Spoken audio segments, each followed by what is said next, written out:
Welcome to Contact Has Begun, brought to you by the grace of the World Puja Network, one of the last vestiges of truth concerning benevolent, spiritually and technologically advanced off-world visitors. Some refer to these visitors as our greater family of man or returning ancient ancestors. I am James Dillon, your host, and our guests also include cutting-edge physicists, authors, teachers, and healers dedicated to the awakening and healing of humanity and the earth. Let the journey begin.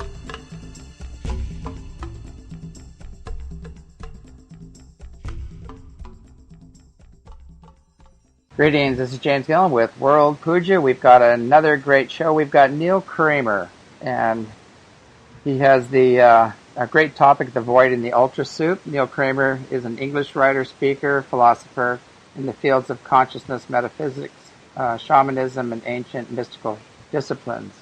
For over 20 years, Neil has independently studied philosophy, psychology, shamanism, Zen, ancient indigenous wisdom, traditions, inner alchemy, occultism, etheric world history. He's currently working on a book and film project and is the spirit behind the acclaimed website, the blog, The Cleaver. Neil gives interviews, teachings, and live presentations on many fascinating subjects, including paths to authentic being, sovereign empowerment, transcending systems of control, and dimensional shifting. Right up my alley. So anyway, let's welcome Neil to the show. Neil, are you with us? Yes, I am, James. Thank you for having me here. Oh, thanks for coming on the show. I love those two topics you have, the void and the ultra suit. Do you want to go in and kind of give the listeners a description of those two subjects?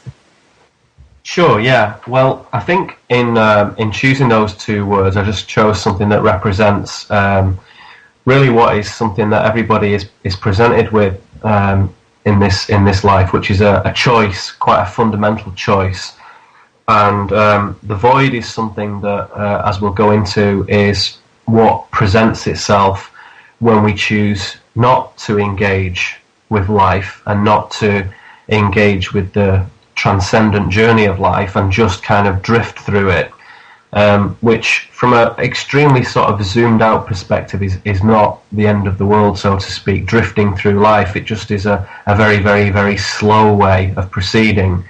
And the void, as the name suggests, is, I mean, quite a few writers and sort of spiritual philosophers may use this term. What I mean by the void is kind of like a sort of black hole type situation which may present itself inside, and it's something that manifests when we choose to disavow the inner work, as we mentioned last time we spoke, and it becomes something almost that takes on a life of its own. It presents itself, unfortunately, in probably most people that one would come across in normal day-to-day mainstream life on the street, and it's so sort of perplexing and so unpleasant that most people spend most of the time and most of their efforts in moving away from that void and doing whatever they can to pretend it doesn't exist. So that's what that is, and we'll get into that. And the ultra soup really is a slightly sort of tongue-in-cheek term that I used a few years ago in an essay, really to describe a sort of the extraordinary potential energy that is available in this world as a sort of unindividuated matter. You know, the world, the state of potential where anything can be manifested as experience or as an object or a texture or a colour, and it's just a state of potential which is just waiting to be shaped by consciousness. And it's really the sort of the natural state of things with which we interact when we do choose to take our own life seriously and take a proper look at what we are doing ourselves. So those two terms, the void and the ultra soup, are sort of like the poles through which we could say most lives track. So if you don't know what you're doing, then there is this gravitation, as with a black hole, towards the void. And if you do know what you're doing and you have some idea of the gravity and the sort of meaning of your own journey, even though you may not know all the details, the fact that you acknowledge that you are on a path and you are on a journey and there's something special about it, that then begins to take you to, this extraordinary space of potential and of substance and of divinity, fundamentally. And this kind of ultra soup, this Akashic field, whatever you want to call it, is really the space that is the natural trajectory through which most people would go to if they were left entirely to their own sort of organic devices and they had all the time and space that they should have. So yeah, that's what that kind of means, really. And it's just again a lot of handy shorthand just to show us. They're just kind of mental models that we can play around with. They're not absolute kind of empirical philosophies or anything as grand as that. They're just models that we can play with to show us how energy moves from a space of unconsciousness to consciousness. So that's what I'm kind of referring to when I talk about those. Great.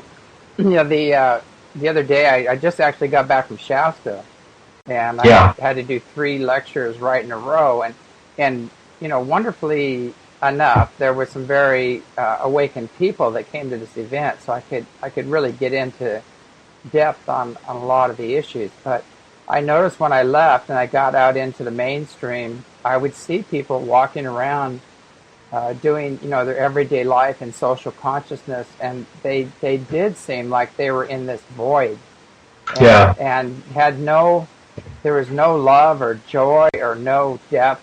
There was just this emptiness of a body that was just almost like a robot going about its daily business. Yeah, well, I mean, it is a very unusual thing. I mean, there's a saying and an idiom in my homeland, England, which is "better the devil you know," and it's something that people often say when they're presented with an opportunity to do something different, or if they perhaps would consider leaving a job that they were unhappy with, or maybe leaving a husband or a wife even that they were not happy with. You would say, well, better the devil you know. Mm-hmm. And it's a shortened version of the full expression, which is better the devil you know than the devil you don't. And it really means that it's better to deal with something that you're accustomed to and comfortable with, even if it's not very good, rather than take the risk of something unknown. And what it shows us is that the unknown is so strongly equated with negativity in the social mainstream vibe that most people just don't want anything to do with it. And living this kind of idiom as a philosophy, which a lot of people do, it really limits one's experiences and one's opportunities for growth, and instead sets up a space where you just repeat the old routines, which are well established and well known because they're comfortable. So that's the devil you know, in other words. And it stifles any sort of forward movement or discovery and so on and so forth. And it's a very insidious and a very powerful negative philosophy. And it's one of the things that I sort of combat most frequently, if I can use that term, is this fear in people of the unknown. And I think we're often brought up to, as I say, to associate the unknown with something that is bad, and it's simply not a sort of organic and natural way of doing things as far as I'm concerned, and it doesn't really function in a successful survival way in terms of consciousness whatsoever. And I think I was contemplating this a little while ago when I was remembering that in the some of the Gnostic scriptures, part of the Nag Hammadi library, there's one of the tractates in there, the Gospel of Thomas. There's a little section known as the sort of secret sayings that the living Jesus spoke to this guy Didymus Judas Thomas. And one of the most frequently quoted passages in there is when Jesus said, when you come to know yourselves, then you will become known, and you will realize that it is you who are the sons of the living Father. But if you will not know yourselves, you dwell in poverty, and it is you who are that poverty. Now, before we come to the whole issue of Jesus and so on, the fascinating thing about that last sentence, but if you will not know yourselves, you dwell in poverty. What's intriguing about this is that in that translation by a guy called Thomas Landin is the beginning of the final sentence there, you will not know yourselves. Now, in the other translations by other people who've put the Nag Hammadi texts out, like this guy Patterson and Meyer and Robinson and so on, they say, if you do not know yourselves, like i.e. if you don't know yourselves, then you dwell in poverty. But Landin translates this kind of Coptic text or whatever and says will not, and this highlights the critical question of choice in self-awareness, and it's something I feel very strongly about, and it's in these words that we find the importance of choice with the inner work and with a spiritual life. And as I've gone forward in my journey and in my understanding, both at sort of abstract philosophical levels, but more importantly at the felt experience of my own hands and the people in my life and so on, I do come inescapably to the conclusion that living a sort of despiritualized life and a life of ignorance and ultimately choosing sorrow and darkness is actually a choice that people make, and it's as much a consent to that as it is a willful choice. And that's part of the problem with if you like a despiritualized life, an unmagicked life, is that it's a choice that we're asked to make as part of the conditioning early on in society. And of course, as young men and women, we think that it's just what people do, and it prepares us for the world and equips us for being a young man or a young woman and being an adult and so on, is to be realistic and is to do what we need to do and put up with things and just keep a stiff upper lip in the classic sort of British sense or whatever. And this choice to reject the magic of life by rejecting knowing ourselves is really at the root of what creates, as I described earlier, the void, because it's in this disavowal that this void comes about, essentially. So there's a distinct correlation, as I've said before, between the disownment of your own inner world and the sort of deterioration of the outer world. And as I've said many times, for people who want someone to blame about the state of the world, this is bad news, really, because it means that it's kind of our fault. So there's no one to point the finger at except yourself, really. So at the fundamental level, this philosophy means that we are each responsible directly for everything that occurs in the world. So it's not them, it's us. So any polarity of, calls to arms and fight this system and combat this and combat that is really exactly what, the machinations and the mechanics of the control system as a technical apparatus, they love that. They love to have sides that fight against each other.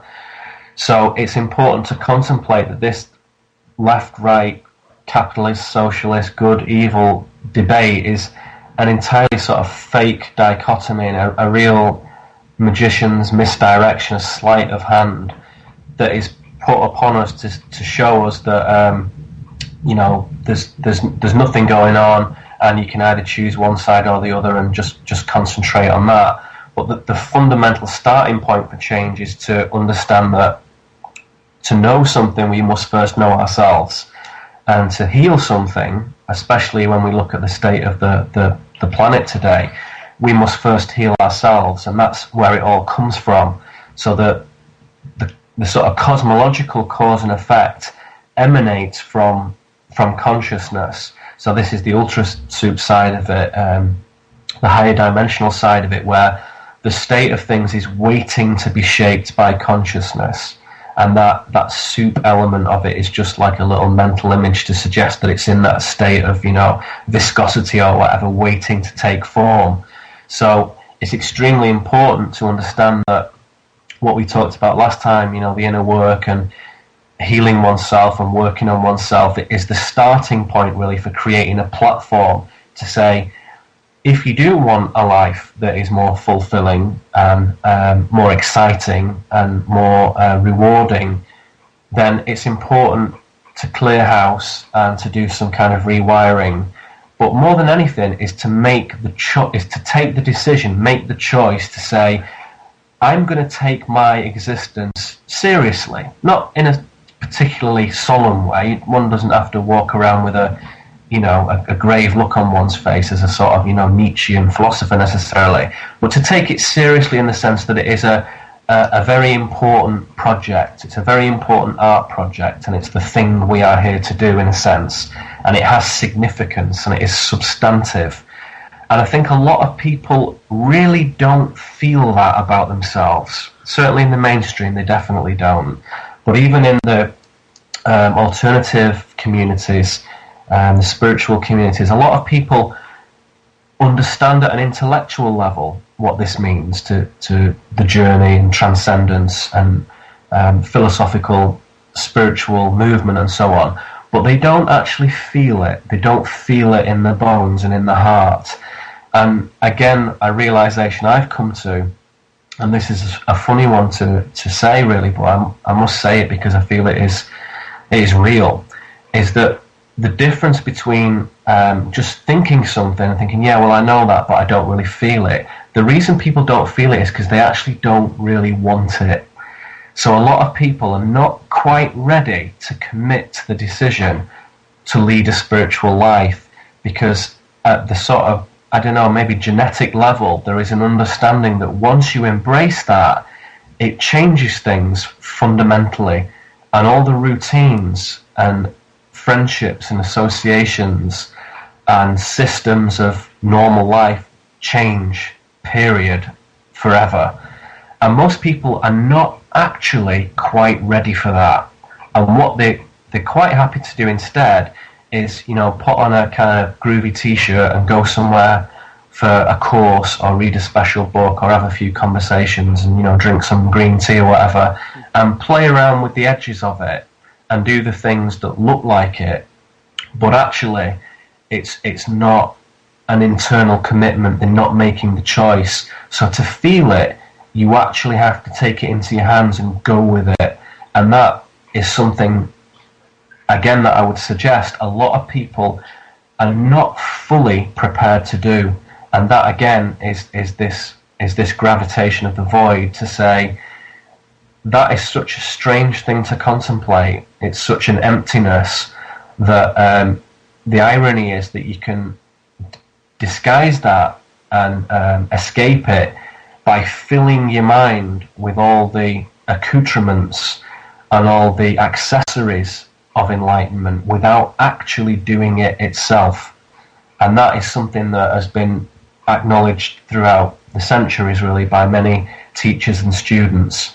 And it's a very funny thing to say, because probably like yourself, I meet some excellent people in the course of my work and travels. And sometimes I forget that, they are a tiny minority, really.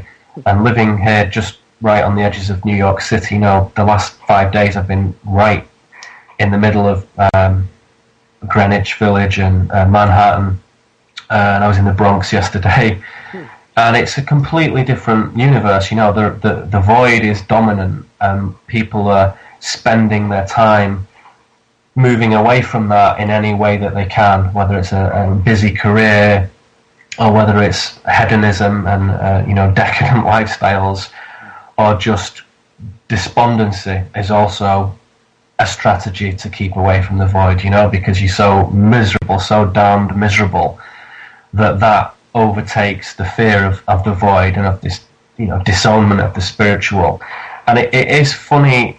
Funny is probably not quite the right word, but it is very odd to see that disparity, that huge juxtaposition between people who have really taken the brave decision to change their lives and move forward, and the people who haven't.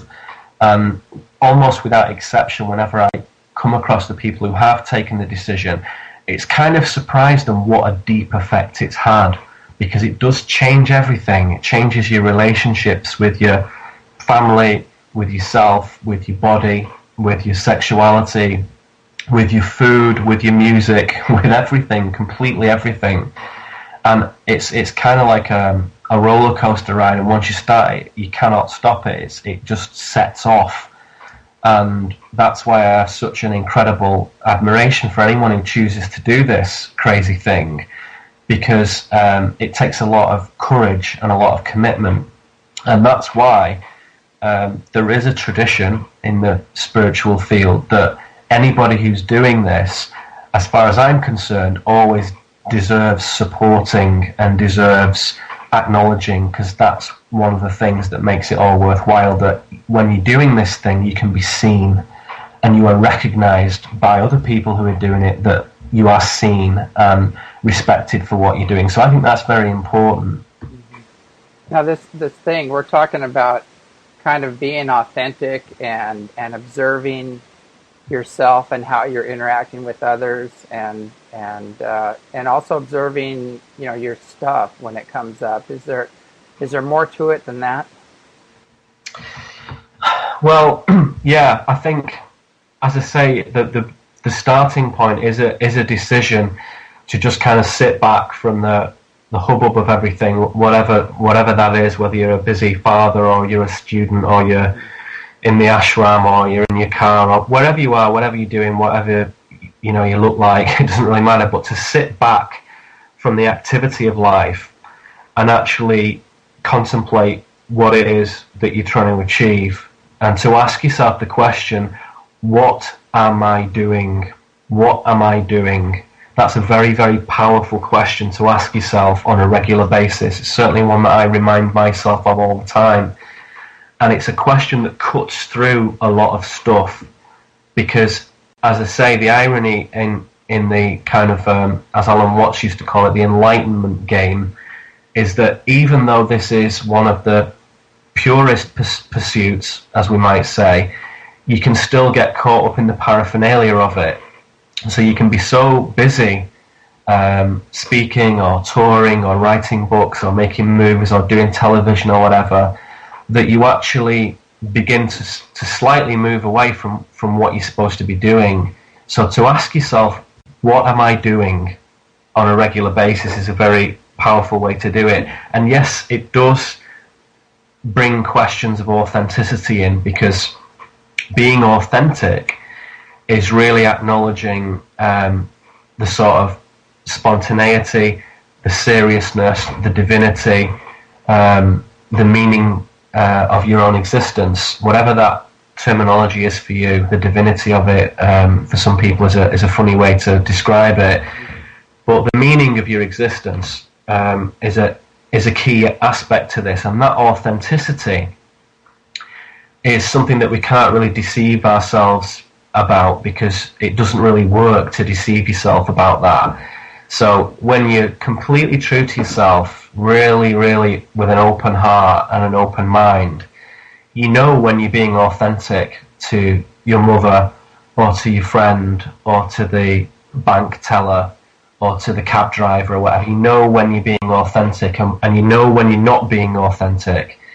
And that movement is quite a reliable source to show you the relationship between yourself as an intellectual animal and your spirit, i.e. your kind of higher dimensional download that is there with you on this journey.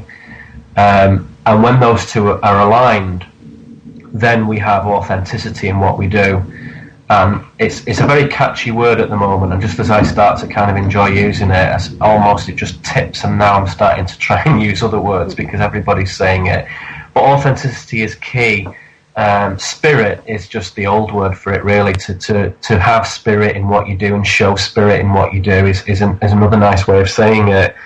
And yeah, it is important to bring that into every aspect of what we do. As I say, not just the retreats and the conferences and the workshops and so on, but just the very normal things as well, because that is really what it's all about.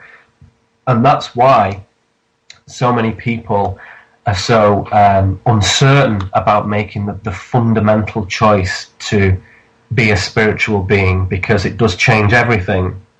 And I am, again, slowly coming to the realization that it's very, very difficult to have ongoing spiritual growth in what you might call a 9-to-5 environment. It's almost impossible. And if one were to put on the sort of conspiratorial hat for a moment, if you want to keep people away from the truth, the very, very best way of doing that is to just simply keep them busy. Because when you're doing that, there is no space to contemplate and to reflect. And that is all a human being needs to grow. But there's so little time for that in today's busy lives. And it's so normal to be busy that growth is almost considered a luxury rather than something organic and normal and necessary. And so certainly in the people where I've seen them embrace their spiritual existence in very mundane ways and in very magical ways at every level, they have moved away from the 9-to-5 existence and the normal mainstream existence. And sometimes that takes on very subtle things, like they will freelance, or they will take time off, or have sabbaticals from work, or work for themselves, or whatever. It doesn't necessarily mean they go and live in an eco-village straight away, or an completely alternative alien way of life. It's often good to have some kind of stepping stones to that, particularly if you're a mature person and you've spent a lot of time in the mainstream. It's not wise to jump from that into the freezing cold waters of something different. It's good to acclimatise yourself bit by bit, but there's no question in my mind that as one takes hold of that new way of being, that the old 9-to-5 thing very, very quickly becomes untenable at every level, really. And you begin to realise how dehumanising it is. And so, one of the most dangerous things you could say, really, to what I refer to as the control system, which is just a sort of administrative aspect of Maya, if you like, of the construct, is to say, when you see Obama or Cameron or Merkel or Netanyahu or whoever go on television and say what our country needs is jobs and what our people want is jobs, what I say is, no, it isn't. No, it isn't. People don't want that. Nobody wants to do those things anymore. What people want is play and creativity and fulfillment and exploration and love and food and warmth. That's what people want. Jobs is not what people want. And it's just a con, this Protestant work ethic of defining oneself through hard work, particularly something that you don't really enjoy, is just a scam. And it's wearing rather thin now, and it's wearing so thin that it actually doesn't. People are beginning to disbelieve it for the first time in their millions, and the result is a crashing economy in some ways, because people are not prepared to do what they used to be prepared to do in the 50s and 60s and so on. So there are some amusing elements of this, as long as one can keep, some sort of like bread on the table and people aren't, in real poverty. From a philosophical aspect, if we can afford ourselves that view, it is fascinating to see what's happening, because I would say that jobs in 2011 are the things that we need to begin to move away from. I don't think it needs to be like that anymore. And I really don't think, hand on heart, if people stand in the sort of, truth beam of light where they can only tell the truth, nobody really wants to do that stuff anymore. What people want are the things I said, which are natural human, instincts and impulses, which are perfectly normal and are not luxuries and are not just playthings. They are what we are here to do and what we always were here to do. It's just that we've been off track for so long that struggle has been the thing that we've characterized ourselves with, and it's just not the case, really. I agree. It just seems like the way this system is set up now, it's the system is set up to basically, protect the system. It's not really set up for the people anymore. It's there to preserve the system and make sure the system continues. And if you step outside of the system, then you're a threat to that to that program. And the only way they know how to deal with that threat is through force. To try to get you, get your nose back to the grindstone and keep you enslaved. Through survival and things like that, and keeping the manufactured lack going and things of that nature. And I think people are finally waking up to that fact of what's really going on, and I'm seeing now that the possibilities are endless. I just met with some people that have technologies beyond your wildest dream, both healing and other technologies, that would take care of all of our energy problems. And people don't realize that, the abundance of nature. We always talk about how one kernel of corn will grow a stalk with 500 kernels, maybe two with 1,000 kernels. Put those in the ground, and it's exponential. And if you have the fuel and the technology to transport that, and things of that nature, we would have incredible time to play, to be creative. We would not be in base survival and have to deal with having our nose to the grindstone. And people would evolve and awaken very quickly. But a lot of people don't even know that's an option. Yeah, it doesn't occur to people that this isn't the way it's meant to be, and that what is the normal human path, I would suggest from my studies, we have to go rather a long way back to see this in action, and none of it's in the official historical record. It's all so-called esoteric information now, unfortunately, but that will change in time.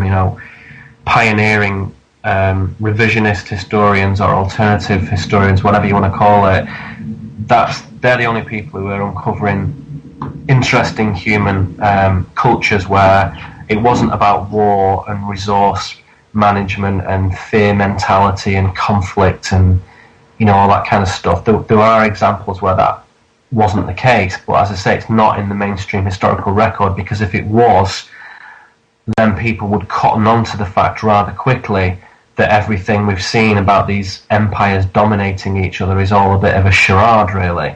So it is, I completely agree with you that if you contemplate the idea that you had a technology that provided you with all the power and physical resources you need, like a little free energy device the size of a sort of old video cassette box, and you pop that on the side of the wall, and all your heat and air conditioning and light and power and so on of the house that's it, free forever, that's all taken care of, and all the proper desalination technology for turning this ocean planet that we live on into drinking water is all freely available and hugely advanced. Everything that you need is there. Then what would people do? What would you choose to do? Because you wouldn't need to work to pay for what is freely available.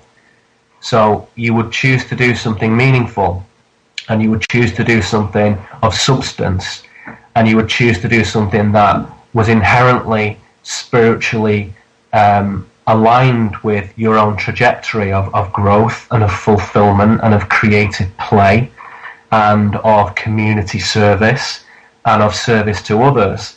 And as most people who ever get involved with that, the most rewarding things one can do is where you're serving others. And it's a very simple thing, and anyone who's ever done sort of voluntary work or community work will see that, in that there is something inherently rewarding about that. And it's so opposed to the the dominant paradigm of greed-based gangster capitalism that we forget that, and we only see it in the sort of little microcosms of little communities and conferences and workshops and so on. But I would suggest that is the normal way, and that is the way that everybody kind of likes it, really, because it's safe. It makes crime disappear entirely because there's no requirement because there's no desperation, there's no disturbance, there's no pain, and that without those things there is no crime. So all of the unpleasantness of society disappears, and because everybody is working in a sort of self-sustaining way, because there's no corporations, the population begins to slowly correct itself, because the survivalist mentality of breeding changes, and people do it in a more conscientious and different way. So if you're purely looking at this from a resource management point of view, the technology clues that there are other ways of doing things, and it doesn't come from the massive military industrial complex. It can come from some guy in Utah or some guy in Ohio who's got something in his in his backyard that he's been making. These things are starting to pop up everywhere now, and I've spoken to lots of people, and again, just from what you told me, you're just another one on that list, I'm glad to say, where that these technologies are not really suppressible anymore, because people are figuring out that they are a sort of birthright really to the planet, and tapping into whatever it is, the 0 point field, the quantum vacuum, using solar energy in a more innovative way than the corporations have been suggesting it's meant to be used.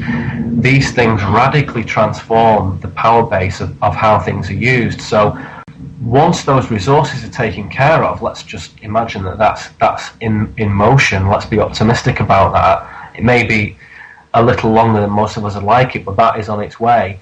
When that's taken care of, people then face the question of what do you want to do, and that isn't a question that anyone else can answer for you. So it's nothing to do with universities or colleges or businesses. It's nothing to do with commerce whatsoever. It's to do with one's own spiritual journey, and that's the thing that you can only answer for yourself. So that decision to walk a spiritual path, which really, if you don't like that word, anybody, swap it with authentic or true, whatever it is you want to call that, it doesn't really matter. But that sincere way of living and being and conducting yourself with your own self and with those around you, when you do that in a sincere manner, then the universe supports you in that endeavor, and all these little synchronicities unfold, and these serendipitous meetings with other people present themselves in one's life, and resources tend to then come just in the nick of time to support these endeavors. And the whole thing is like a sort of very positive reciprocal feedback system, isn't it? And I'm sure you see that all the time, James. Oh, definitely. I was privy to some information from some of the star nations and how their cultures operate. And it's completely different than what we do here. And what they do is they choose their leaders on their spiritual adeptness and their track record of service, that they've had in the past. And so, wouldn't that be nice to have here? Goodness me. Yeah, exactly. They're highly evolved, and they take their children at a certain age, and they take them up on their ships, and they power up the ship, and they put them in a state of consciousness. It's like a near-death experience. They actually turn into a light beam, and that's how they fly their ships. Their ships aren't flown as physical craft, but as a light beam or pure consciousness. And then they bring them back, so they have this total unity consciousness, one with everyone, and they're spiritually adept enough to know what their own unique purpose is, what they need to do for completion in their soul or their own soul evolution. And they provide them with all the means that they need to excel to their highest potential, and then they give back to the whole. So yes. So that way of life allowed them to evolve and just take this huge quantum leap in evolution and consciousness. And it seems like where we're at now with our present society, we do everything exactly the opposite. I know. I know. It's so. I mean, it's crazy, it's funny, it's absurd, it's horrible, all those things all at the same time, isn't it? Yeah, it seems when you awaken, that's what I was telling somebody. I've been watching, all these things go on, with the birth certificate and the wars and the hidden agendas and everything else. And I was telling everybody, I said, this is getting to me to look like a really bad B movie, and and it's like it's so obvious and so I call it sheepidity. It's the ultimate sheepidity, and it's just like when you're looking at it from the outside, and I think that's what we all need to do is just stop, like you're saying, take a break, and take a good hard look with brutal honesty at what we're doing and what we're involving ourselves in, and how that may serve humanity or disserve humanity in the earth, and just start making better choices. And I think this planet would turn around in a heartbeat. I think it would, and in direct sort of acknowledgement of what you just said, I was having a conversation with somebody just yesterday, and they were kind of suggesting that one of the useful things to do with all the kind of spiritual philosophies and systems and technologies and all the complex themes that present themselves in our world today, particularly if you concentrating on awakening yourself. One of the good things to do is to distill things down, to boil them down into very, very simple messages and very, very simple tools, because complexity often sort of turns people off. But even with oneself, to boil it down to very, very simple terms is like a nice, handy sort of mantra or reminder of doing something. And just between the two of us, we sort of said, you can basically say that the point of being in existence is to move from a low vibrational state to a higher vibrational state, and keep doing that. And when you use that very, very, very simple model, you can sort of look around, and the beauty of it is it's very non-judgmental as well. So you can look at people and say, well, you are low vibrational. You don't say it to the face necessarily, but you think, well, this is a low vibrational person. For whatever reason, through ignorance, through choice, through darkness, through this, through that, they are vibrating at a low level, and that's affecting everything, the health, the consciousness, their happiness, etc. And everything that we do is really aimed at increasing the vibration of that.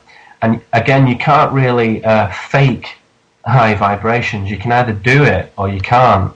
You can't just have a mood of doing it, or pretend you do it, or learn it off someone else.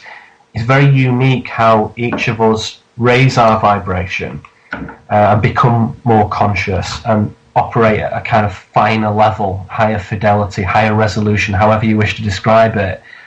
But it's immutable, that movement. You can't fake it, and yet it's the only certainty really that that's kind of what it's all about.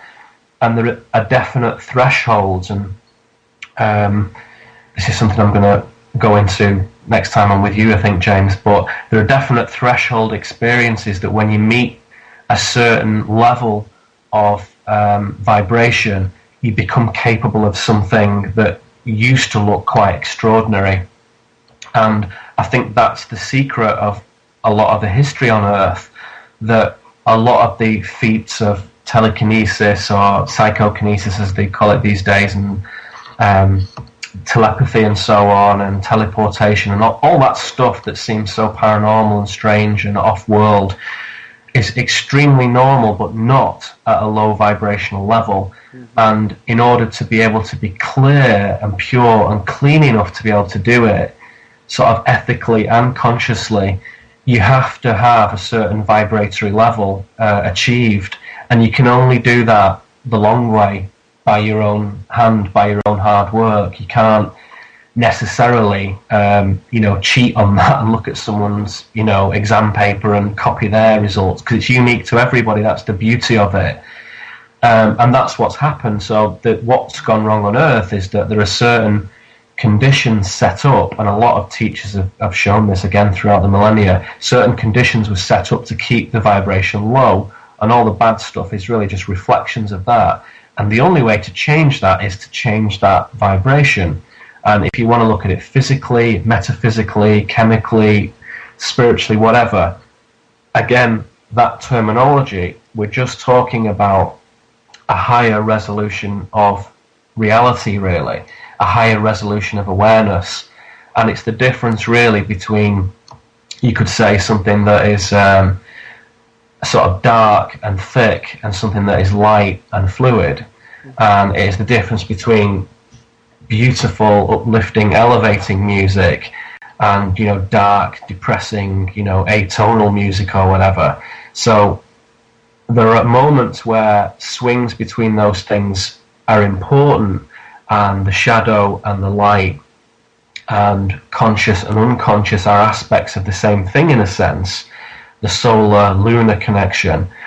However, if you're permanently in the lunar cycle, if you're permanently in the dark cycle, then it tips, the balance tips. It doesn't mean that that's bad, it just means that it's imbalanced.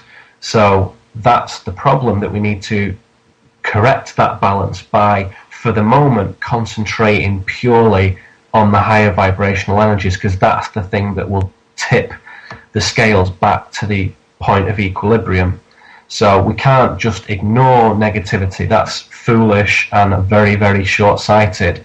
You have to go into the middle of it, you have to embrace it, and you have to understand that that darkness and that destructiveness is a legitimate part of the equation, but it isn't the only energy configuration. It's just one of them, and we have to understand that how we can reconfigure that and how we can redesign it, again, is not for some corporation to do, or some academic guys in a think tank somewhere, or some spiritual teachers who are you know, highly advanced and much better than we are. It's for us to do, and it's for us to do whether you're a single mother in Alabama, or whether you're Hillary Clinton or Sarah Palin or Madonna. It doesn't matter who you are and what level in the system you're at.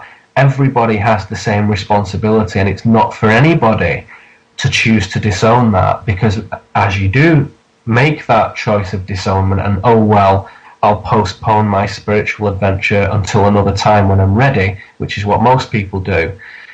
When you do that, you invite the void, this emptiness into your life, which will essentially kind of eat you up and transport you into a place where you stop being able to make decisions for yourself, and it isn't a very nice place to be. So the smart thing to do is to take that decision, and is to understand at a very mature, wise level that it is appropriate for us to take ourselves seriously, and it's only when we do that that we can make that decision to be spiritual beings. And the reward, if you like, because a lot of people like to sort of see it in that way sometimes, which isn't always bad, the reward is that life basically gets a lot more fulfilling and vivid and exciting, and the colour that most people only ever really had in the sort of teens and 20s floods back into your life, whether you're 30 or 50 or 80, it doesn't matter. That is the natural state. So that fluidity and excitement and adventure is part of the journey of that spontaneity of spirit, because spirit is a very present phenomena. It doesn't really extend itself into what we would consider as past or future. It doesn't work like that. That's very much a sort of logical projection. It doesn't work like that. So risk-taking and spontaneity are very much hallmarks of spirit, and they really operate at their best when they're in conjunction with the universe. So as Terence McKenna once said, the universe likes risk takers, and I fully endorse that statement. It really does. But it rewards those risks and makes them work out, if you like, and become successful endeavours when the risk is something that is aimed at spiritual growth and enlightenment and support and service. And when the universe sees that, i.e. our higher selves or the divine see that, then it all works out. So it's not a one-way thing. It's very much a sort of two-way dynamic risk. It's like a bargain with the universe. And when it's done with purity and intent and service, 9 times out of 10, they work out beautifully.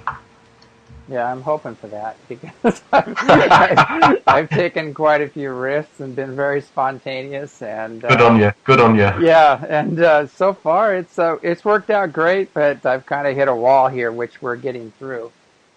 Well, yes, and that's right. And when we do hit walls and obstacles, whether it's collectively or personally or whatever, it's like a crossroads point of growth. And if we keep firm on that in terms of our commitment to spirit, then usually we see that some support mechanism falls into place to take that in the right direction. And for some people, let's take a relationship as something that we all understand.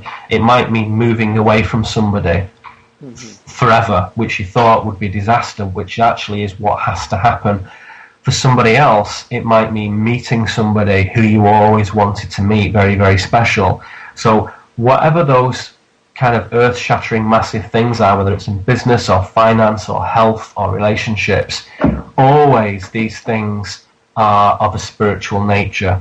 And it always feels a lot more serious when it's to do with things like health and well-being and finance and things that really affect us that we can't ignore. And yet those are the ones that are most significant, because the universe has this habit of melodrama by saying, right, this is going to be so massive that you're not even going to be able to ignore this, because you're going to be awake thinking about it.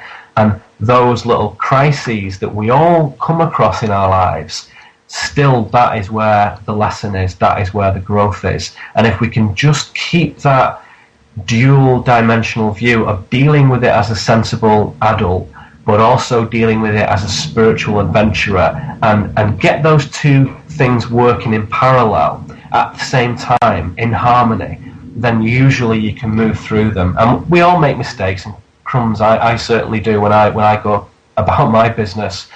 But even tripping up over your own shoelaces is part of that learning process. To make mistakes is okay. It's part of the growth.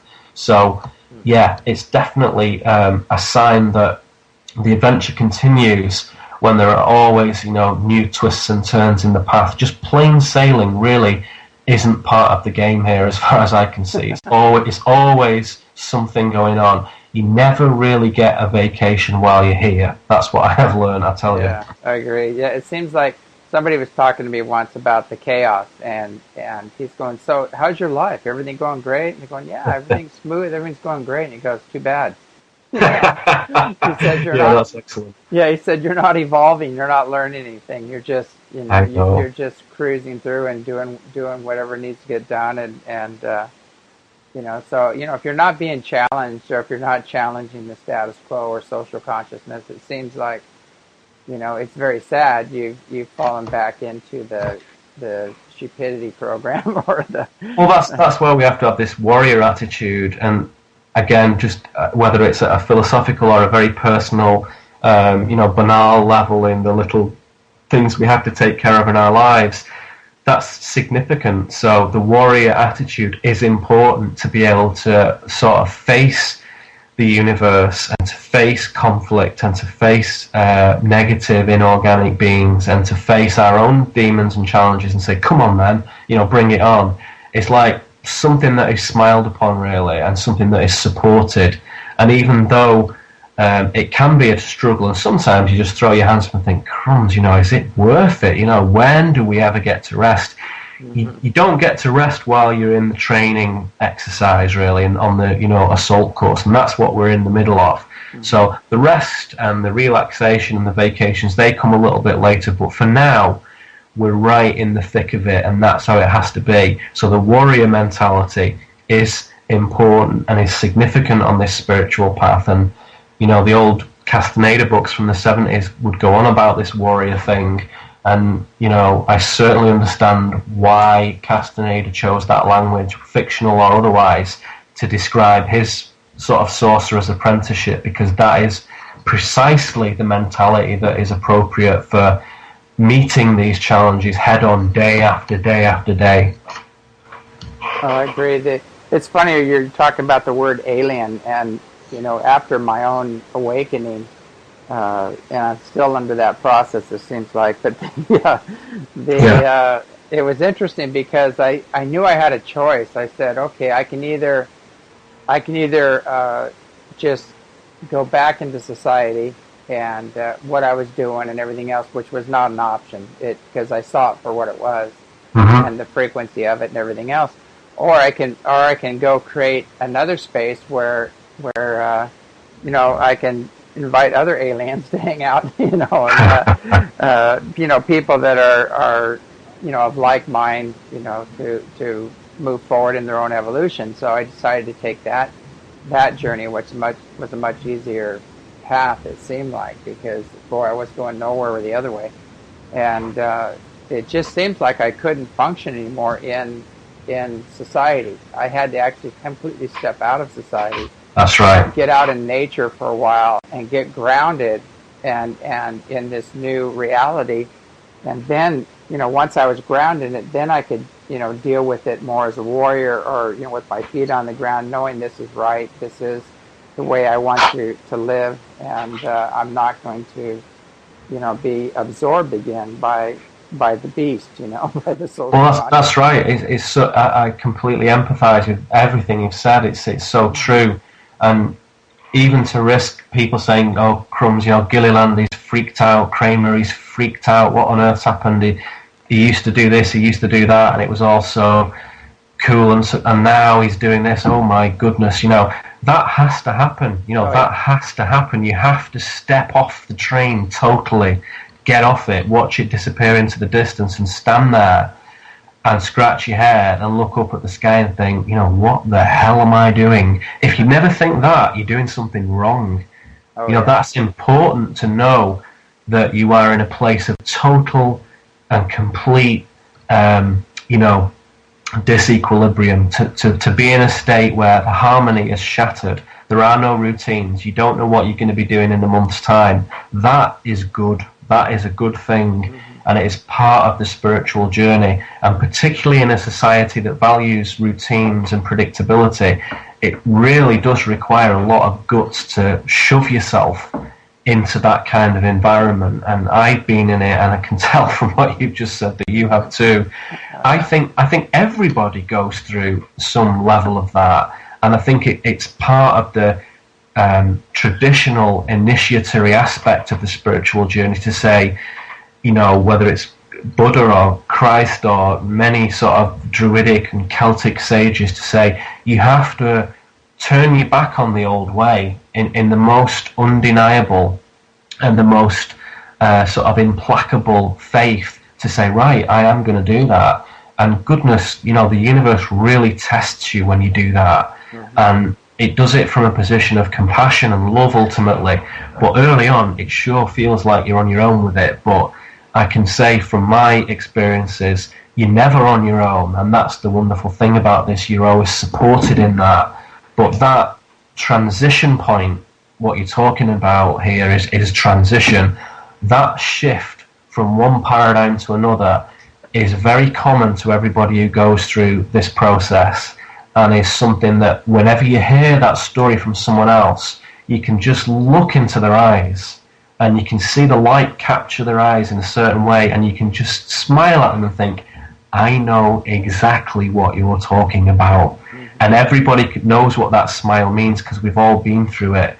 So that is collectively what the planet's going through right now. So all the craziness and earthquakes and wars and collapsing governments and lies and silliness, that is what the planet is going through. Is the old patterns and the old equilibriums have been smashed, and thank God for that, because they have to be.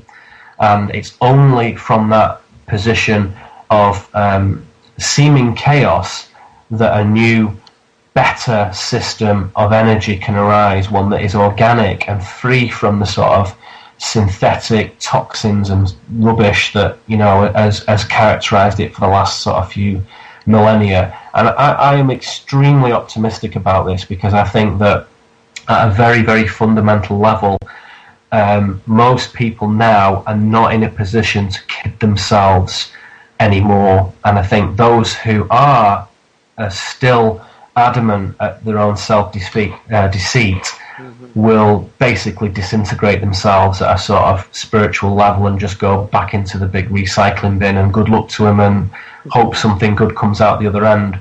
But for everybody else, you know, even in the mainstream, people really are ready for something new. And I think it's certainly our responsibility, and all the people who listen to this, to be positive, supportive, optimistic, and strong about this, and just have that warrior mentality, because that is the thing that's going to make the difference between, you know, the new way and a nice kind of smooth bridge from the old way for those who are a little bit uncertain about how to cross that and might need a bit of support and a bit of hand-holding. You know, that is what we're here to do, and that is part of our job here, and I'm, you know, certainly going to be the first one there doing that. Oh, I agree 100%. We have so many people coming through here, and we do a lot of transpersonal release sessions, and you know, getting people back on track and hooked back. Yeah, that's wonderful. Yeah, and it's amazing watching these transitions and that people go through, and it's just overwhelming how many people are just walking away from jobs, relationships, everything, and they're just saying, I can't do this anymore. It doesn't work. It doesn't bring me any joy. There's no love. There's nothing here for me anymore. And I know. And so many people, you know, say to me, well, how do you do it? How can I leave my job? How can I leave my husband or wife? Or how can I leave this? How can I do that? You know, nobody knows the answer to that question. Everybody's in the same predicament. There's no simple solution to it. Tears will fall. Blood might be spilled. You know, there's going to be some nights where, you know, you might be on the floor in the embryo position thinking, oh my goodness, could this possibly get any worse? What on earth have I done? That's kind of what happens, and that is the predicament that everybody's in. And it is, you know, a rebirthing of something different, because that old system, you know, has to go, and the system is something that is implanted, the construct in our minds. So that has to dissolve in many ways before we can get back to what is true and what is pure and what is organic. So nobody really knows, you know, there isn't like a new economy that's going to take over and make things better, and green technology isn't going to take over and transform things. Obama is not going to do anything. Cameron is not going to do anything. It doesn't work like that. So everybody who goes through this transition, believe me, the answer is always the same. The transition is always uncertain and is always strange, but moving into the transition with that compassion and integrity and warrior attitude, if you can do those things at the same time, you will move through it, and life will be infinitely better out the other side. Mm-hmm. You know, I agree. You know, what better note to end the show on? Unfortunately, we're out of time. I know we could go for another 3 hours, and and I know you'll be here at the conference here. So yes, I'm looking forward to it. Hear more from you about that process. But you know, again, I can't thank you enough for coming on the show, and we'll have to do it again soon. James, it's my pleasure. Thank you once more for giving me the opportunity to speak. All right. Well, this is James Gillen with World Puja signing off. Have a great evening.